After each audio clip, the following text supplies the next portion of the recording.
ভিতরে মরাও কিন্তু সৌভাগ্য, এটা জানেন? রমজানের ভিতরে আমি একটা যুক্তি দেই, কেন হুজুররা মানবে কি মানবে না জানি না, কেন হুজুরগুলোর কথা মানতে কে পারবো না, এই জন্য যুক্তি দিতেছি। রমজানের দোজখের দরজা কি থাকে?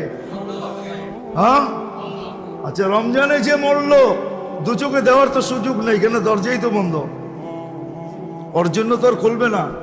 কি খুলবে নাকি? কি কি বলেন? খুলবে দরজা? কি রমজানের কে বলছে দরজা বন্ধ? আল্লাহ রাসূল বলছে দরজা উগলিকাত আবওয়াবুন নার, জাহান্নামের দরজা বন্ধ, ফুতিহাত আবওয়াবুল জান্নাহ।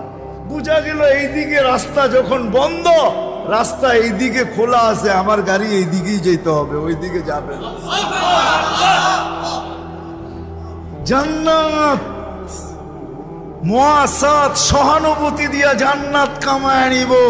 আমার মতো সবজি বিক্রিকারী, আমার মতো মাছ বিক্রিকারী, আমার মতো গোশত বিক্রিকারী, আমার মতো দৈনন্দিন মুদি দোকানদার, আমার মতো দৈনন্দিন প্রয়োজনের জিনিস যারা বিক্রি করে, ওরা 11 মাস জান্নাত কামানোর কোনো সুযোগ হয় না, মসজিদে যাওয়ার এই সুযোগ হয় না, নামাজ পড়ার এই সুযোগ হয় না, আল্লাহ আল্লাহ করার এই সুযোগ হয় না।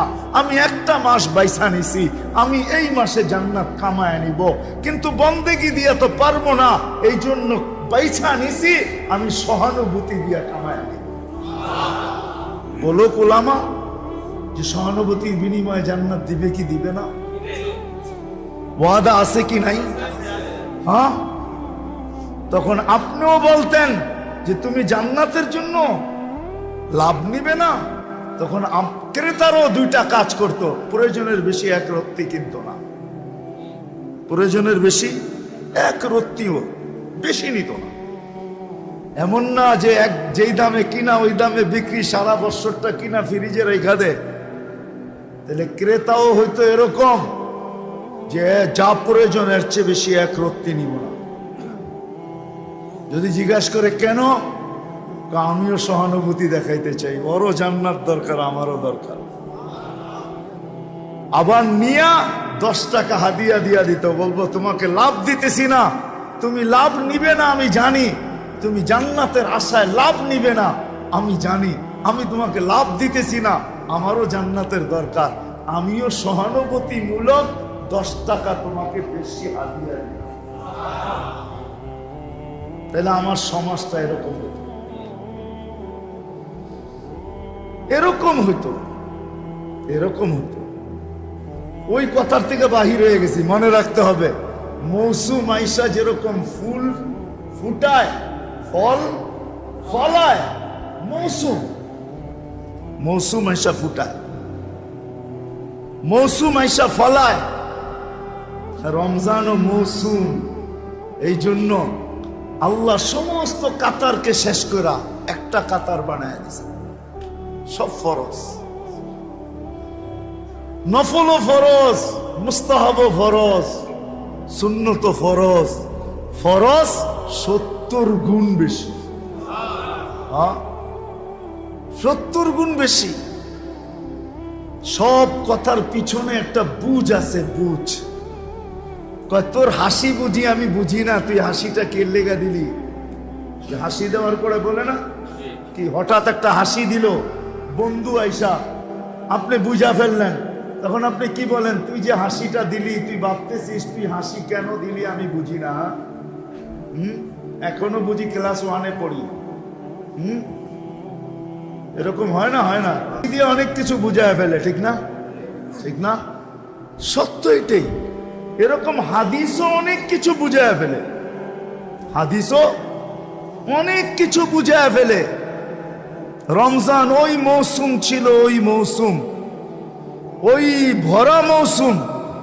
কাতার এক করার অর্থ এটাই যে তোমার অতীত বৎসরের যত লাইনের যত কমি ছিল, দুর্বলতা ছিল, অপূর্ণতা ছিল, পূর্ণ করতে পারো না, অপূর্ণ ছিল, শূন্যতা ছিল, সব কিছু রমজান ওই মৌসুম যেটা দ্বারা পুরা করা যায়, যেটা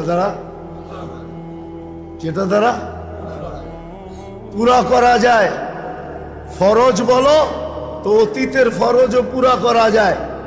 কেন? তো এইখানে তো এক ফরজই 70 ফরজ। এক ফরজ মাস হিসাবে ধরলে প্রতি মাসে 12 ফরজ, ঠিক না? হ্যাঁ, কি কম 12 না? হ্যাঁ, মাস হিসাবে 12, তো 70-এর 12 বাদ দিলে তার থাকে কত? তারপরে তো 58 আমার ব্যালেন্সে থাকবে, ঠিক না? পুরা তো হবে, আরো আমার গাঠটিও বড় থাকবে, ঠিক না? কত থাকবে? 58, ঠিক না? আমার মনে হয় আল্লাহ পাক ভাবতেছিলেন যে 58, আমার বন্ধু যদি নারাজ হয়ে গেল, বন্ধুর উম্মত যদি আঙ্গুল উঠাইল যে মাত্র 58 দিলেন, আপনি না আমাদেরকে অনেক ভালোবাসেন, হুজুররা খালি ডোল পিটাই তো আপনি আমাদেরকে ভালোবাসেন, তো এই 58 কি দিলেন? ব্যালেন্সে 58, এটা কিছু একটা হইল নাকি ভালোবাসার প্রমাণ? আমার মনে হয় এই জন্যই আল্লাহ সূরায়ে ইন্না আনজালনা নাযিল কইরা বলছে আরো 1000 মাস যোগ করে লো। 58 যখন কম হয়ে গেল তো আরো 1000 মাস কি করে না, আরো 1000 মাস। এটা হয়তো আমাদের দিকে তাকায় অথবা আমাদের নবীজির দিকে তাকায়, কেন আল্লাহ জানে বন্ধুর অভ্যাস। প্রথমে চাওয়া ছাড়া আল্লাহ দিছেন আল হাসানাতু বিআশারি আমসালিহা, 1 করবে 10 দিব। আমাদের নবীজি হাইসা দিয়া বলছেন ইয়া আল্লাহ জিদলি উম্মতি, মাত্র 10। আমি উম্মত আপনি 3 জন মিলাইলে 10 কেমনে মানি? আমি উম্মত আপনি 3 জন মিলাইলে 10 কিভাবে মানি? শুধু 10। আল্লাহ বলে 100। আবার বলছে জিদলি উম্মতি, আবার ওই কথা, আমি আপনি উম্মত মিলাইলে 100 কি করে মানি? আল্লাহ কয় 700। আবার ওই কথা নিয়ে আসছেন 700, আমি আপনি উম্মত মিলাইলে 700 কি করে মানি? আল্লাহ বুঝা ফেলছে সংখ্যা বললে বন্ধু সংখ্যা বলতেই থাকবে। তো আল্লাহ কয় বিগাইরি হিসাব, হিসাব ছাড়া দিন। তো আল্লাহ রসুল খুশি হয়ে গেছে, হাইসা দিছেন, বলছে তাইলে ঠিক আছে, তাইলে জানি না ওলামা মানবে কি মানবে না। কোন এক পর্বে কিতাব ঘাটলে হয়তো পাইতে পারেন কোথাও লেখা, কিন্তু হাসিয়ায় হুসিয়ায় দেখতে হবে আর কি। যে বড় বড় কিতাব আপনাদের চোখের সামনে থাকে ওগুলা ঘাটলে নাও পাইতে পারেন, কিন্তু ছোট ছোট কিতাব ঘাটতে হবে। হ্যাঁ, ওই যে একটা প্রবাদ বাক্য আছে না, অনেক সময় বড় বড় বাঘ থাকে ছোট ছোট বনে। হাসিয়া হুসিয়া অনেক কিছু লেখা থাকে যেটি বড় বড় কিতাবে লেখা নাই। তো কোন এক পর্বে আল্লাহ রসুল জিজ্ঞাসা করছে, ইয়া জিবরিল, আমার উম্মতের তওবা আল্লাহ কতক্ষণ কবুল করবে, কোন সময় পর্যন্ত কবুল করবে? তো জিবরিল আলাইহিস সালাম জবাব নিয়ে আসছেন, হাত্তা ইউগারগির, কণ্ঠনালীতে রু আসার পূর্ব মুহূর্ত পর্যন্ত কবুল করবে। তো আল্লাহর রসুল খুশিতে আত্মহারা হয়ে বলছে, ইদানিয়া জিবরিল, ইদানিয়া জিবরিল, ইদানিয়া জিবরিল। তাইলে জিবরিল আমার উম্মত বেঁচা যাবে, আমার উম্মত বেঁচা যাবে। আল্লাহর রসুল খুশিতে আত্মহারা হয়ে গেছে। আমরা তো নবী চিনি না, রসুলই চিনি না। এই জন্য কথা মনে উঠলো, এই জন্য বলতেছি, আমাদের উলামায়ে কেরাম আমরা চিৎকার দিই আগাছা আগাছা আগাছা আগাছা। আমাদের সমাজে নতুন করে আগাছা আগাছা জন্ম নিতেছে আর দ্রুত ছড়াইতেছে আগাছা। হ্যাঁ, মনে হয় বোঝেন নাই। কেন জানেন? আমরা নবীকে হাইলাইট করি নাই। রাসূলুল্লাহ সাল্লাল্লাহু আলাইহি ওয়াসাল্লামকে যদি হাইলাইট করতাম, শান বয়ান হইতো, সিরত বয়ান হইতো, রসুলের সুরত বয়ান হইতো, রসুলের রাত্র দিন বয়ান হইতো, তাইলে আমাদের যুবক চিন্ত যে রসুলের পরিচয় বয়ান হইতো, রসুলের পরিচিতি বয়ান হইতো, রসুলের কতটুকু প্রয়োজন আমি রাখি এটা যদি বয়ান হইতো। কসম খোদার, রমজানের দিন মসজিদে বসা লেখা রাখেন, আল্লাহর রসুল যার পক্ষে যাবে আল্লাহ তার পক্ষে যাবে। আল্লাহর রসুল যদি পক্ষে না গেল, আপনি সারা জীবন আল্লাহ আল্লাহ আল্লাহ আল্লাহ আল্লাহ আল্লাহ জিকির করতে করতে লা ইলাহা ইল্লাল্লাহ পড়তে পড়তে জান দিয়া দিতে পারেন, আল্লাহ আপনার পক্ষে যাবে না। লেখা রাখেন আমার কথা। রসুল যদি পক্ষে না গেল, কোরআন বলে, কোরআন ওয়াস্তাগফিরুল্লাহ ওয়াস্তাগফারা লাহুর রাসূল লাওয়াজাদুল্লাহ তাওয়াবার রহিমা। ওয়াস্তাগফিরুল্লাহ ওয়াস্তাগফিরুল্লাহ ওয়াস্তাগফারা লাহুর রাসূল লাওয়াজাদুল্লাহ তাওয়াবার রহিমা। এই আয়াতের শুরু থেকে ওয়ালাউ আন্নাহুম ইযযালামু আনফুসাহুম, আপনার উম্মত যখন গুনাহ করবে, সুম্মা জাউকা, পরে আপনার কাছে আসবে আর ইস্তেক আমাদের কাছে মাপ চাবে, আমরা বন্ধু ওর দিকে দেখবো না, আমরা আপনার দিকে দেখবো, আপনি পক্ষে না। রসুল পক্ষে হওয়া ছাড়া আল্লাহ পাওয়া ইম্পসিবল, যত ডাকেন। আপনি ভাবছেন রসুলকে বাইপাস করে আল্লাহ পেয়ে যাবেন? হ্যাঁ, লা ইলাহা ওই পর্যন্ত কবুল হবে না যতর মধ্যে মুহাম্মদুর রাসূলুল্লাহ কবুল না হয়। আগে মুহাম্মদুর রাসূলুল্লাহ গ্রান্ট হবে, মঞ্জুরি পাবে, পরে লা ইলাহা ইল্লাল্লাহ মঞ্জুরি হবে। আপনি যদিও বলেন ইসলামে ঢোকার জন্য কলেমা তো লা ইলাহা ইল্লাল্লাহ, শুধু লা ইলাহা ইল্লাল্লাহ না, মুহাম্মদুর রাসূলুল্লাহ যুক্ত আছে। ইদা যুকিরতু যুকিরতা মাই, আল্লাহ বলে দিয়েছে, বন্ধু আমার নাম উচ্চারিত হওয়ার সাথে সাথে আপনারটা উচ্চারিত অবশ্যই হবে। আমরা তো নবীও চিনি না। এই আগাছা আমাদের দেশে পয়দা হইতো না যদি আমরা নবীকে হাইলাইট করতাম। নবীর প্রয়োজনীয়তা যদি আমার যুবক জানতো, আলহামদুলিল্লাহ হইতেছে এখন। তাহাদিসে নেয়ামত বলতেছি আপনাদেরকে, কোনো অহংকারমূলক না। ওদিন আমি কিশোরগঞ্জে গেছি রোজার আগে, এই রোজার একবারে আগ মুহূর্তে, তো ঢাকা ইউনিভার্সিটির এক ছেলে আমাকে আইসা টুপি খুইলা বলতেছে, হুজুর দেখেন তো আমার চুলটা আল্লাহর নবীর আদর্শ মতো কাটা হয়েছে কিনা। আমার দিল ভরে গেছে। আমার মনে হয় রব্বে কাবার কসম খায়া বলতেছি, আল্লাহ যদি পার করে, মনে হয় এটার লেগে পার করে দিবে, আর কোনো আমল তো নাই, এটাকেই উসিলা বানায় পার হইতে পারি। যুবক এসে টুপি খুইলা বলতেছে, হুজুর দেখেন তো আল্লাহ রসুলের আদর্শ মতো চুল কাটা হইলো কিনা।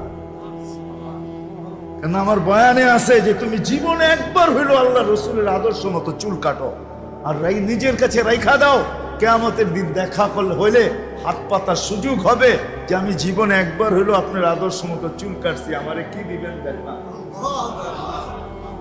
হাত পাতার সুযোগ হবে। আল্লাহ রসুল, আমরা রসুলের প্রয়োজনীয়তা জানি না, ওনাকে হাইলাইট করি না, নিজে হাইলাইট হই। আরে জীবনের মকসদ যদি বাংলাদেশে করতো ওলামারা, তাহলে এই আগাছা বাংলাদেশে কোনোদিন তৈরি হতো না। দ্রুত ছড়াইতেছে, আমরা যতই চিল্লাই না কেন, আমার মনে হয় না কিছু হওয়ার মতো না। উচিত আল্লাহ রসুলকে হাইলাইট করা, আল্লাহকে হাইলাইট করা। আল্লাহ চিনি না, আল্লাহকে, আল্লাহকে চিনি না। ও মেরে দোস্ত, একটা ছোট উদাহরণ দিয়ে বুঝাই। আচ্ছা বলেন তো, শ্বাস ছাড়া আর নেওয়ার ভিতরে দূরত্ব কতটুকু? বলেন তো কতক্ষণ? হ্যাঁ, জোরে বলেন না। নো নো নো নো, কতক্ষণ কেউ জানেন? কয়েক বলেন না, 1 সেকেন্ডও না, ন্যানো সেকেন্ড। ন্যানো বোঝেন? 1 সেকেন্ডের অর্ধেক। 86,400 সেকেন্ডে 1 ঘন্টা হয়, 24 ঘন্টা হয়। 24 ঘন্টায় আপনি 1,60,000 বার নেন আর ছাড়েন, তাইলে হিসাবে দাঁড়ায় আধা সেকেন্ডের মতো। ছাড়তে আর নিতে এর দুটার মধ্যখানে আপনি নিলেন কোনটা? অক্সিজেন যে নিলেন, এটা কোনটা নিলেন? পিওর, ঠিক না? হ্যাঁ, ছাড়লেন কি? বিষাক্ত, ঠিক না? হ্যাঁ, কিন্তু এই ছাড়া নেওয়ার ভিতরে ডিস্টেন্স, দূরত্ব কতটুকু? ন্যানো সেকেন্ড, ঠিক না? আপনি যদি যেটা ছাড়ছেন ওইটাই যদি নিতেন, এরকম যদি 1 সপ্তাহ 1 মাস নিতে থাকেন, আপনার ফুসফুস মুখ দিয়া বাইরে চলে আসবে, মুখ দিয়া। জিজ্ঞেস করেন বিজ্ঞানকে। এই আধা সেকেন্ডের ভিতরে আপনার জন্য এই অক্সিজেনটাকে, দূষিতটাকে পিওর করে কে সাপ্লাই দেয়? কে সাপ্লাই দেয়? আধা সেকেন্ডের ভিতরে। আপনি বলবেন গাছে নিয়ে যায়, গাছ আবার আমাকে পিউরটা দেয়। এনে গাছ কোথায়? হ্যাঁ, আপনার কামরার ভিতরে গাছ কোথায়? আপনার বেডরুমে গাছ কোথায়? আপনার বেডরুম আর গাছের দূরত্ব কতটুকু? আধা সেকেন্ডের ভিতরে এতটুকু গাছ দ্রুত গতিতে করলো, তো করলো কি করে? তার কাছে এরকম কি প্রযুক্তি আছে? আপনি বলবেন গাছ তো এটা খাইয়েই বাঁচে, ঠিক না? গাছ এটা খাইয়েই কি করে? হ্যাঁ, আমি বিতর্কে যাইতেছি না, আমি বুঝানোর জন্য বলতেছি। গাছ এটা খায়া বাঁচে, ঠিক না? তাহলে আপনার কাছে আমি প্রশ্ন করব, মানুষ আগে আসছে দুনিয়াতে না গাছপালা আগে আসছে? হ্যাঁ, কি বলেন? হ্যাঁ, আপনি বলতেছেন গাছপালা আগে আসতেছে, ওনারা কিছুই বলে না। কে আগে আসছে? পরিবেশটা আগে আল্লাহ আমাদের উপযোগী বানায়া তারপরে আমাদেরকে পাঠাইছেন, ঠিক না? ওই সময় গাছ অক্সিজেন কোত্থেকে নিছে? কার্বন ডাই অক্সাইড কোথায় পেল গাছ? কোথায় পাইছে? মানুষই ছিল না, কোথায় পেল? কি হ্যাঁ, ওগুলা কি সব ময়রা শুকায়া পড়া ছিল? আমরা আবার পরে ওরা আবার দাঁড়াইছে। হ্যাঁ, তৃতীয় যুক্তি আমার, আমি তর্ক করতেছি না। সাহারা মরুভূমিতে কোনো গাছ নাই। আমি 3-3 সাহারা মরুভূমি দেখছি। 3-3 সাহারা মরুভূমি চৈষা বেড়াইছি আমি, চৈষা। আমার পায়ের দাগ সাহারায় আছে। সাহারা মরুভূমিকে কিয়ামতের দিন আমার পায়ের দাগ দেখাইতে হবে। আমি ওখানে গেছি, আলহামদুলিল্লাহ। সাহারায় তো কোনো গাছ নাই, ওইখানে অক্সিজেন নেয় পিওর পায় কোত্থেকা? সোজা কথায় আসেন, হাফ সেকেন্ডের ভিতরে এই দূষিতটাকে আল্লাহ পিওর করে আপনাকে আমাকে সাপ্লাই দেয়। ওই আল্লাহকে হাইলাইট করবেন না কাকে করবেন? হ্যাঁ, কাকে হাইলাইট করবেন? কার প্রশংসা করবেন? কাকে বড় বানাবেন? শুধু শুধু তো নবীজিকে বলেন নাই কুম ফাআনদির রাব্বাকা ফাকাব্বির। নবীজি ওঠেন, ওঠেন, আমাদেরকে হাইলাইট করেন, আমরাও আপনাকে হাইলাইট করে দিব। এরকম হাইলাইট করব আপনাকে আমরা যে আমার আরশ পর্যন্ত অপেক্ষা করবে আপনি কদম কখন রাখবেন। আমার আরশ অপেক্ষা করবে আপনি কদম কখন রাখবেন, এরকম হাইলাইট করব আপনাকে। ওয়া রাফা'না লাকা যিকরাক, আপনার জিকিরও উঁচা করে দিব। কিন্তু আফসোস আমরা নবীকে হাইলাইট করলাম না, যার কারণে আগাছা তৈরি হয়েই চলছে। আসেন আজকের থেকে নিয়ত করি যে নবীর আদর্শ শিখব, নবীর শান শিখব, নবীর প্রয়োজনীয়তা জানবো, যে আমি কতটুকু নবীজির প্রয়োজন রাখি, কোন কোন ক্ষেত্রে রাখি। যতই কপালে দাগ পড়ান কোনো লাভ নাই যদি মুহাম্মদুর রাসূলুল্লাহ পক্ষে না আসে।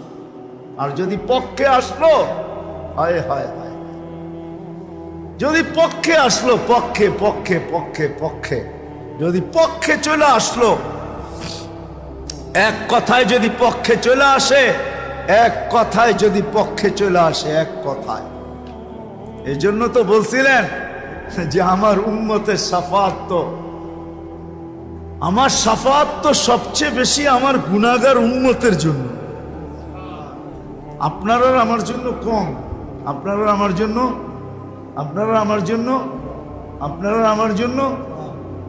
ভালোবাসা সবচেয়ে বেশি গুনাহগার উম্মতরে দিছে আল্লাহর রাসূল। কি ভালোবাসা সবচেয়ে বেশি? হ্যাঁ, নৈকট্য ভিন্ন জিনিস। নৈকট্য আপনার কাছে আছে আমি মানি, কিন্তু ভালোবাসা এত বেশি না যত বেশি আপনি বলেন। ভালোবাসে সবচেয়ে বেশি গুনাহগার উম্মতকে। গুনাহগার, নৈকট্য ভিন্ন জিনিস, ভালোবাসা আপনি বলবেন আমি তো ডেলি আল্লাহ রসুলকে স্বপ্নে দেখি, দেখতে পারেন, কিন্তু ভালোবাসে গরিবরে বেশি, গুনাহগার উম্মতকে বেশি ভালোবাসেন। আল্লাহ রসুল সাল্লাল্লাহু আলাইহি ওয়াসাল্লাম গুনাহগার উম্মতকে বেশি ভালোবাসেন। যদিও গুনাহগার উম্মত রসুলকে ভালোবাসে না, কিন্তু আল্লাহ রসুল সবচেয়ে বেশি ভালোবাসে। তো যেটা বুঝাইতেছিলাম, মৌসুম যেরকম ফুটায় দেয় ফুল আর ফল, ফুলকে ফুটায় ফলকে ফলায়, রমজান ও মৌসুম ওই যে আমাদেরকে আকর্ষণের পাত্র বানানোর জন্য। জানি না বুঝাইতে পারতেছি কি পারতেছি না। আমাদেরকে আকর্ষণের পাত্র বানানোর জন্য রমজান হলো মৌসুম।